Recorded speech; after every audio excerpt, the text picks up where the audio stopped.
뭐 상금 아니면 게임단의 운영 이 정도를 가지고 우리가 실제로 e스포츠 산업 규모를 이야기하거든요. 근데 실제로 우리가 보면 e스포츠 시설도 있고요.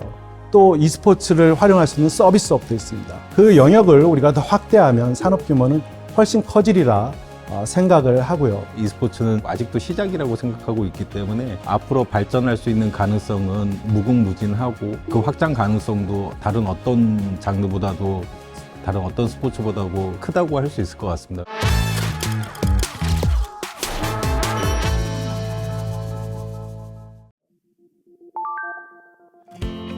어느 날 갑자기 e스포츠가 인기가 있는 건 아니고요. e스포츠가 인기가 있는 건 사실 이제 대한민국에서부터 시작을 했지만 전 세계의 모든 젊은이들이 가장 즐겨하는 젊은 스포츠이기 때문이지 않을까 싶습니다. 아무래도 이제 디지털 시대고 이제 스포츠를 즐기는 문화도 많이 바뀌고 그러면서 e스포츠가 가장 젊은 시청자층을 보유하고 있는 스포츠이기 때문에 그런 것 같습니다.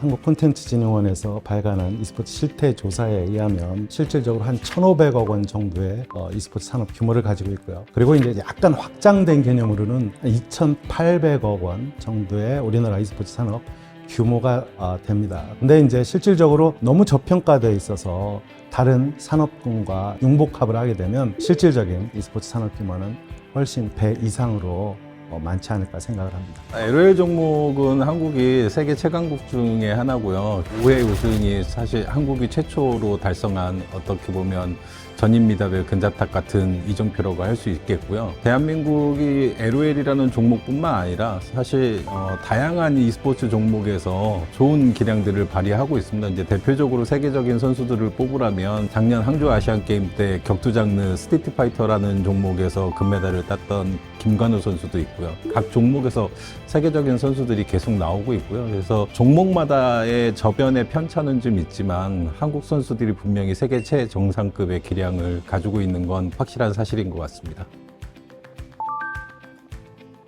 다양한 이제 기술이 진보하면 진보할수록 e스포츠를 즐길 수 있는 다양한 플랫폼들이 더 다각화되잖아요. 그래서 앞으로도 기술의 발전에 따라서 디지털 시대의 어떤 흐름에 맞게 e스포츠는 아직도 시작이라고 생각하고 있기 때문에 앞으로 발전할 수 있는 가능성은 무궁무진하고 그 확장 가능성도 다른 어떤 장르보다도 다른 어떤 스포츠보다도 크다고 할 수 있을 것 같습니다. 어느새 이제 e스포츠의 역사가 한 25년 정도 돼 가는데 지난 e스포츠의 25년보다 앞으로 10년의 e스포츠는 훨씬 더 비약적인 발전을 할 거라고 보고 있습니다. 다양한 종목들이 더 많은 대회에서 생태계가 체계적으로 만들어질 수 있는 시스템을 구축하는 것이 중요하다고 생각하고요. 그러한 부분들에 좀 더 노력을 많이 하고 있습니다. 그래서 기존의 대학리그나 대통령배나 페스파컵이나 앞서 말씀드렸던 그런 대회들 외에도 내년서부터는 저희가 이제 중고등부 대회도 신설해서 시작을 하고 또 실업팀들이 참여할 수 있는 지역리그도 저희가 내년서부터 신설을 합니다. 그래서 우수한 선수 자원이나 인재들이 계속 배출될 수 있는 지속 가능한 시스템을 구축하는 것, 이런 것이 이제 저희 협회가 하는 역할이고요. 그 안에서 이제 더 많은 선수들이 국내외에서 활약할 수 있도록 저희가 이제 국가대표에 대한 지원 사업도 강화를 하고 있고요. 사실 e스포츠에서는 국가대표라는 게 이제 처음으로 만들어지고 있는 개념이기 때문에 다른 기존의 이제 스포츠에서 국가대표에 대한 체계적인 지원을 했던 좋은 사례들을 저희가 잘 벤치마킹을 해서 앞으로도 대한민국 e스포츠 국가대표에 대한 체계적인 지원들을 통해서 항저우 아시안 게임에서 이뤄냈던 그런 성과들을 앞으로도 이제 나고야라든지 또 올림픽이라든지 이런 데서 계속 만들어갈 수 있도록 최선의 노력을 다하고 있습니다. 중국이 사실 e스포츠 표준화, 국제 규범이죠. e스포츠 표준화를 시도를 했습니다. 국제 표준화 기구에 벌써 등록이 된 상태고요. 이게 어떻게 보면 이제 표준화라는 것은 산업 표준화를 이야기하는 거거든요. 우리가 표준화는 산업 표준화만 있는 게 아니라 다른 유무형의 표준화도 진짜 많습니다. 국제 표준화 기구인 ISO에 우리 대한민국도 표준화를 가지고 일단 응모를 해야 됩니다. 꼭 표준화라는 것이 ISO에서만 할 필요는 없고요. 우리가 ISO에 등록하는 절차는 산업적인 측면에서 놓쳤지만 문화유산이라든가 가치라는 측면에서 유네스코와 협업을 해서 우리가 교육연구단체로서 e스포츠 표준화를 주도하면 어떨까 하는 생각입니다.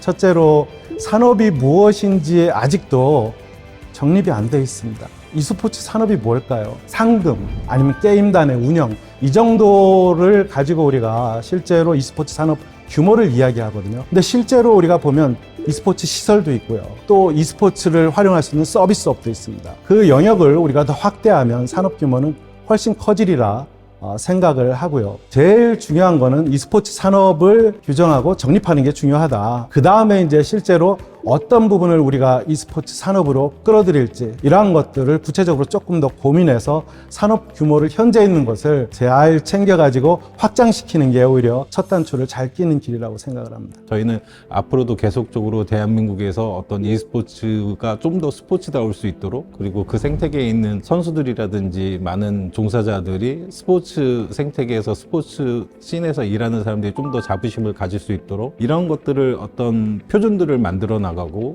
또 지속 가능하게 만들어 나가는 것, 이런 것들 좀 더 체계화시키면서 글로벌 스탠다드로 만드는 노력, 이런 것들이 앞으로는 e스포츠 산업을 리딩하는 주도국으로서 역할을 해야 된다고 저는 생각하기 때문에 그런 부분에 더 많은 신경을 쓰도록 하겠습니다.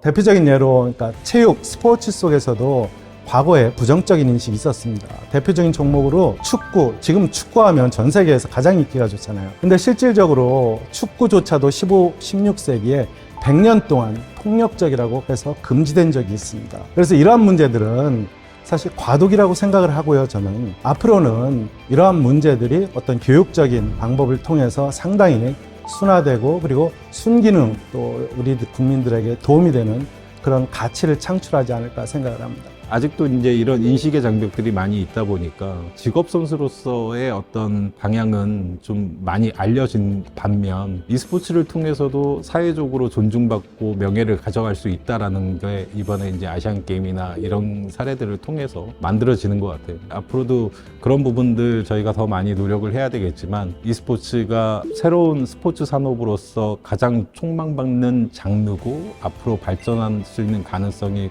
어떤 스포츠 산업보다 크기 때문에 IOC나 OCA 같은 데서 e스포츠를 어떻게든 수용하려고 하잖아요. 이런 글로벌 트렌드에 대한민국이 종주국으로서 어떤 역할들을 하려면 그런 인식을 이제는 좀 깰 필요가 있지 않나. e스포츠를 새로운 미래 스포츠 산업의 주류로 가야 되지 않나. 그래서 거기에 맞는 어떤 평가나 지원이나 사람들의 인식이나 이런 것들이 같이 동반돼야 된다고 생각합니다.